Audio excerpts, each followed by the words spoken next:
In this video, I am continuing my painting Aristeia series with Fiddler.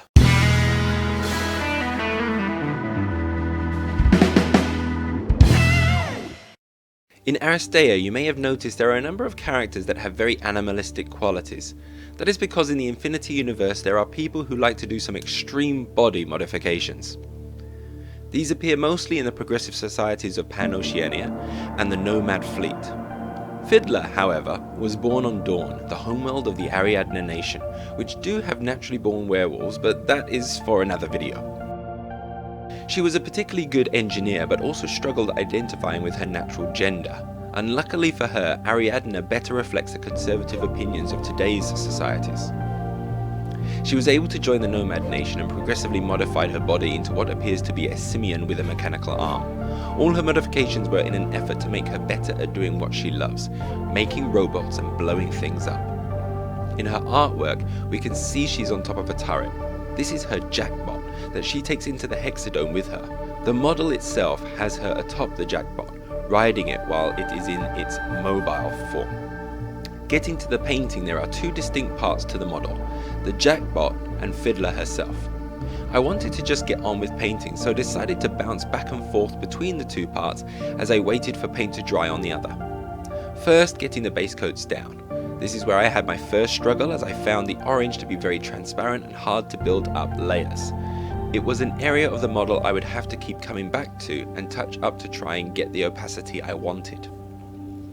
The yellow for the jackbot's hazard stripes went on much more easily and already created a good contrast with the dark grey base.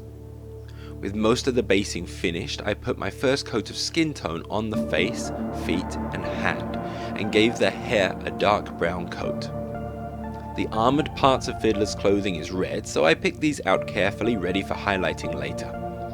I then gave the orange another coat. It was at this point I realised I had painted her mechanical arm orange, so I covered this with black, ready for an NMM scheme. Time for another pass of orange. It was then time to add some washes. I used a red wash on the clothing to try and keep the orange vibrant, a skin tone wash for the face, feet and hand, and finally a black wash for the hair with an attempt to make the hair and skin have a noticeable contrast. Moving to the jackbot, I highlighted the hazard stripes with a lighter yellow and a final edge highlight with a pale yellow. Happy with how the jackbot was going, I returned my attention to Fiddler and painted the pouches and sleeves of her jacket purple. And then, you guessed it, another pass of orange.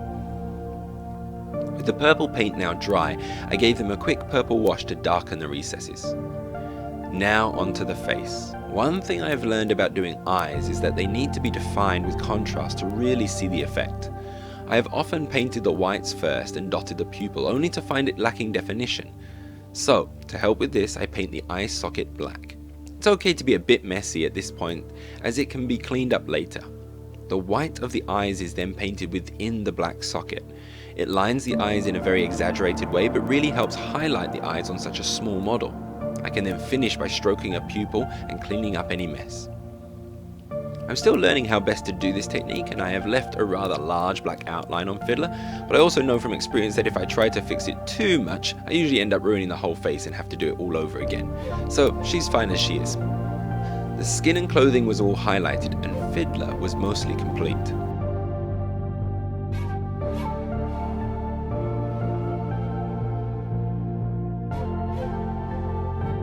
I moved back down to the jackbot and began the NMM on all the grey metal. Using a range of greys to white, I built up ever-decreasing layers on all the areas that I thought would be reflecting light, and eventually got an effect I was quite proud of.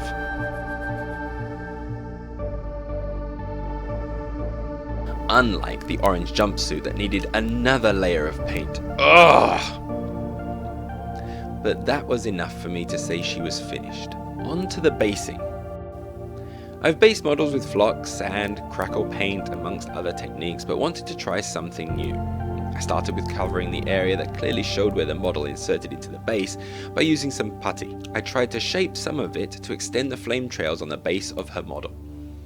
In an attempt to give the base some kind of texture, I cut up an old card and layered out a mosaic on the base. Once glued on and dried, I trimmed the edges and base coated. From here on in, it was bad decisions, but I had committed and wanted to see it through to the end. I I chose a couple of blue tones and painted the base and mosaic. I tried to mark black scorch marks where the trails were, and then get started on the flames.